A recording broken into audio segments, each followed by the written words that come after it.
Hi everyone, I'm Nancy Porteous and my business is Your Essential. I'm creating this video today to share with you something that I've been thinking about and working on in the last little while, and it's that simple phrase, live, learn, and share. These are the three actions that you can do and remind yourself that you're essential, and whatever that materializes to be in your life, I hope that it's a wonderful message for you.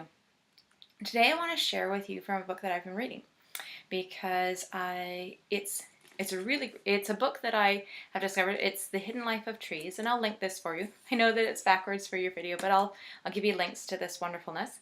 And this is a book recommended to me by someone in a conversation who realized, oh, you're interested in plants and the power of plants and what do they do in our connection as we live with them. And so I picked this book up, The Hidden Life of Trees. And I was reading along in this book, and what I want to demonstrate for you today is that when you are open and you're visualizing the pieces that you want to bring into your life, the pieces that you want to learn, those connections happen. And when I was reading this book, it's a book about trees, I wasn't expecting anything connected to all of the learning that I'm doing about essential oils, but it happened. I'm also going to share with you how that ball keeps rolling.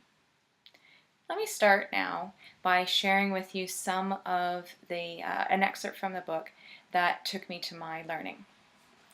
This is The Hidden Life of Trees by Peter Wohlleben, and it is on the New York Times bestseller list. We're in chapter 2. It's called The Language of Trees. According to the dictionary definition, language is what people use when we talk to each other. Looked at this way, we are the only beings who can use this language because the concept is limited to our species.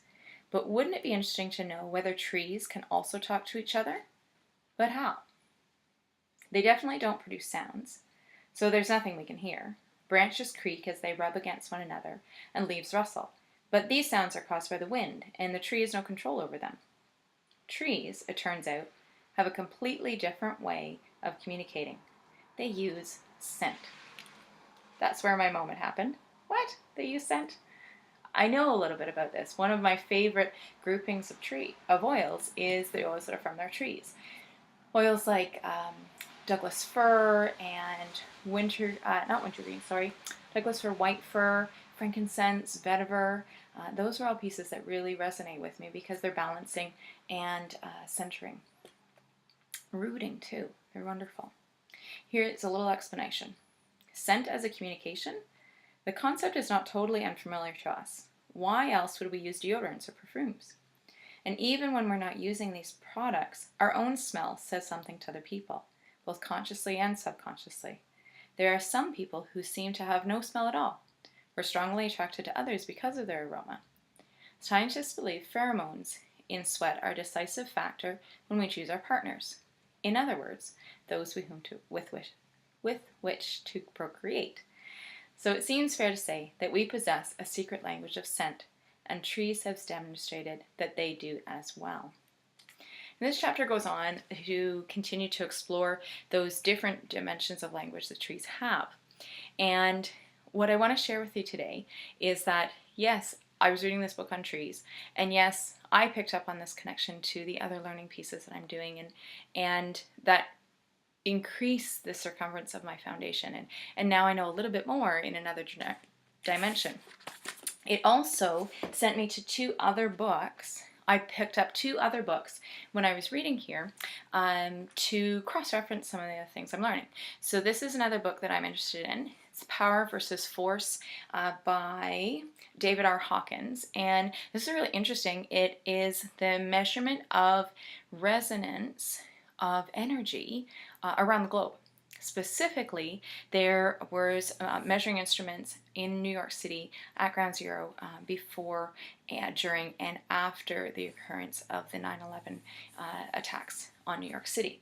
So this book, I opened up. I haven't read it yet. This is a big read for me because I think it's going to be pretty there's going to be a lot of those connections. I'm going to be pulling out a lot of other books. But I did go to the appendix in the back because I was looking for some chart or some piece of information that would help me understand the existence of resonance in our space. And I did find one. If you pick up this book, it's near the back, page 318 and 319. And I was able to find a comparison of resonance when trees are communicating with each other through creeks and things onto this chart of positive and difficult emotions and experiences that we have. And the tree resonance fell right in the middle of the range, which was kind of interesting. And I also pulled out this book, The Power of Time. And this book came because as I continued reading in the tree book, it talked about how and you might have noticed this with any of your fruit-bearing trees or nuts and pine cones and things like that, that the trees don't behave the same every year. And one of the concepts in the book is that the trees choose that, and there's a coordination.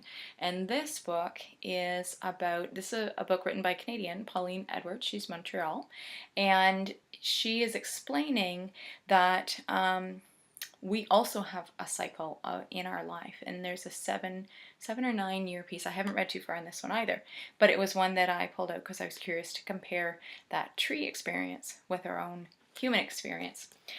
And this is what happens when I start loving things, learning things, living and loving and sharing. This is why I want to share with you, is because our learning experience can take us in all the directions that we let it. And I hope that you have those kinds of learning experiences when you share with other people. I hope that you live experiences. I hope you learn about them and that you are inspired to share as well. And that's why we wanted to bring to your attention today that you really create those opportunities for yourself when you open up a book, when you walk into an experience, when you sign up for a class, when you say yes to an invitation. Take all those opportunities and register the depth of opportunity that you're giving yourself and enjoy that learning.